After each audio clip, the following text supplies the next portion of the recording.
Welcome back to the reading of the book, Use Your Mind and Prosper by Norman Alexander Sr.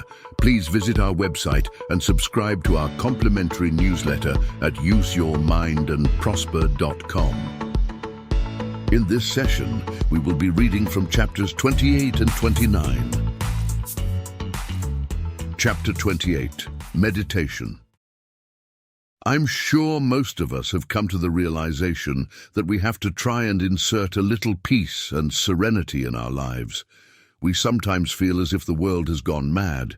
We see society as we once knew it crumbling fast. Its morals, the sanctity of the family structure, our culture has elapsed into insanity. It is most important that we find a way to escape some of the madness that this present-day world is filled with. We have to go within ourselves for this sanctity and a chance to commune with the Lord. In order to find this guidance, most of us seek meditation as the answer. Meditation is the attuning of the mental body and the physical body to its spiritual source. By searching for our relationship to the Maker, I would consider this as the real meaning of meditation. I think that it is just as necessary as learning to talk or any of the physical attributes of the mind. As compared to the relationship with the facts, there must be a conscious contact with that which is part of the physical body, the mental body, the soul body, or superconsciousness. Meditation is the tuning into God consciousness in oneself, or should I say, the shutting out for a given period of time each day, those many things that make a constant demand on all of us. It's the stilling of the mind to the cacophony of the everyday world, or the hearing of the answers to our prayers from the Creator. In the process of meditation, our 7 spiritual centers in our bodies are opened, allowing the Kundalini flow to rise. The spiritual centers are the glands or ducts of the endocrine system: pituitary, pineal, thyroid, parathyroid, thymus cells of Leydig, adrenals, and gonads.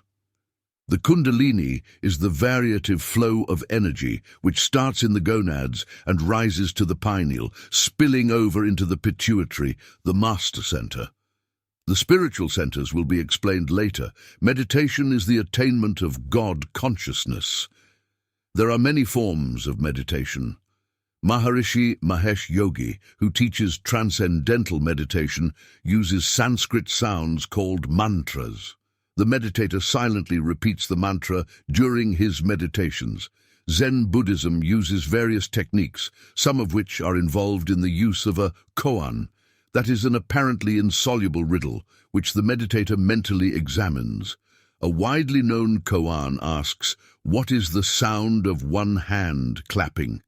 In contemplative forms of meditation, the eyes are open so that the meditator sees what is called a yantra, a form on which he centers his attention, possibly a candle flame, a flower, or a crucifix. Or he might use a mandala, a drawing or a painting, which symbolizes the unity of microcosm and macrocosm. The most difficult form of meditation is concentration, in which an image is steadily visualized in mind, possibly the crescent moon of Islam, or the 1,000-petal lotus of Buddhist traditions, or it could be the Christian mystic rose or Judaism Star of David. In some cases, the mind may be free of all mental imagery. A clearing away of thought, all thought, or the attention might be focused on some part of the body, like the mystical third eye. Also common is the so-called concentration of your navel. Meditation may be many things, to many people, depending upon culture, psychological orientation, religious tradition, the individual's purpose, and various other things. Meditation's main hope is to attain enlightenment in a hope that we can come to know God. Through direct experience, people can reach a state of consciousness that parallels the divided dimension of the universe. Changing consciousness changes thought. Changing thought changes behavior, and changing behavior changes society. Thereby, the changed ones live as an example to others who are on their way to transformation of self and world. Sit in a straight-back chair without arms. Let your right hand hang loosely at your side. It is important that you remain awake and alert during this exercise, but you may, if you wish, lie down in a comfortable position with your hands beside you. Chapter 29. Meditation Exercise. Psalm 46 verse 10 says, "Be still and know that I am God." Right here and right now, I enter the secret closet of my mind and gaze upon the stage of my imagination. I close my outer eyes and open the inner eye of faith. Notice your right hand. Keep it under observation until it begins to tingle slightly. Don't really force your attention to your hand. Simply notice your hand casually. If you happen to center your thoughts on something, just be conscious of the fact that you are thinking of this and continue to be aware of your hand until it begins to tingle again slightly. Once you learn how to become aware of your hand, there's no need to think of it in order to feel its presence.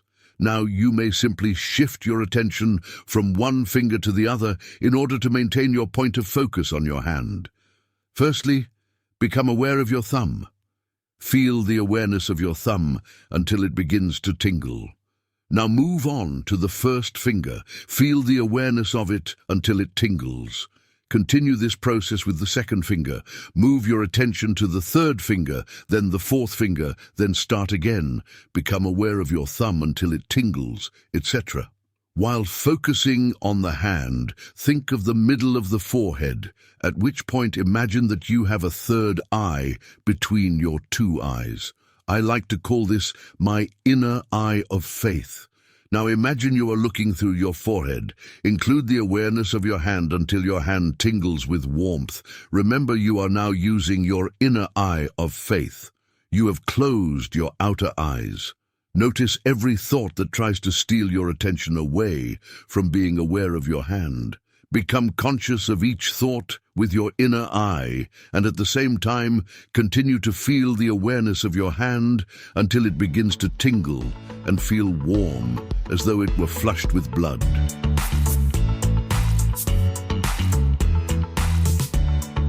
Hey there, folks.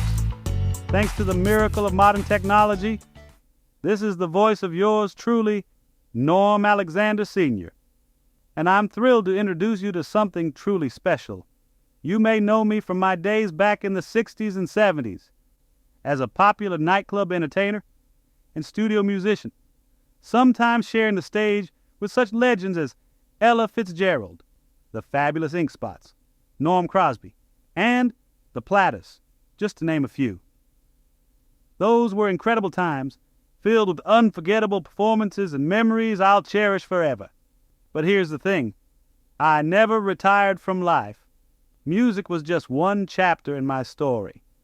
And I continued to pursue my passions, teaching and writing, until I could no more. When I wrote Use Your Mind and Prosper, it wasn't your typical retirement project. It was a journey. Within the pages of this book, you'll discover the wisdom I accumulated over 50 years, insights that helped me not only on stage, but in all aspects of life. And today, I'm excited to share with you my book, Use Your Mind and Prosper, available now on Amazon Kindle and MP3. Head on over to useyourmindandprosper.com and sign up for our monthly newsletter. You'll be able to download my free ebook as my gift to you from beyond. Thank you so much.